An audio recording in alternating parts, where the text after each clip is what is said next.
Social मिडियाचेर एक video viral जाता जितून एक टुरिस्ट बोट ती बुडटा आणि ती बुडटा आणि तेजे वांगडा एक मेसेज येता की गोंयचे जे टुरिस्ट बोट ओनर आसा तेणे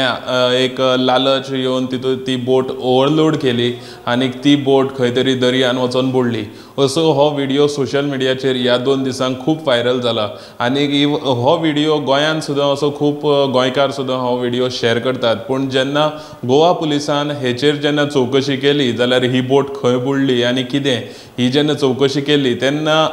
अशें कळोन येयलें की ही बोट गोंयान न्हू तशी भारत देशान सुद्दां न्हू काँगो म्हणून एक देश आसा आफ्रिकेचो हो एक देश आसा काँगो म्हणून ह्या देशान ही घडलेली घटना ह्या ज्या इन्सिडेंटाची जी सगळी इन्फॉर्मेशन आसा सगळी डिटेल जी आसा जी कितले लोक मेल्यात कितें आसा ती सगळी डिटेल ऑनलायन अवेलेबल आसा अशें गोवा पुलिसान आयज सगळ्यांक सांगलेलें आसा जाल्यार आमी सुद्दां जेन्ना सोशल मिडियाचेर खंयचो एक व्हिडिओ येता जाल्यार त्या व्हिडिओन कितली सत्य आसा आनी तो व्हिडिओ कितलो बसून तो सारको आसा हेजी मातशी विचारपूस किंवा चवकशी करपाक जाय मागीरूच तो व्हिडिओ फॉरवर्ड करपाक जाय जेणे करून आमचें गोंयचें नांव बदनाम जावपाक जायना आनी कसली कितें वस्तू आसता तेजी बदनामी जावपाक जायना हेची आमी काळजी घेवपाक जाय।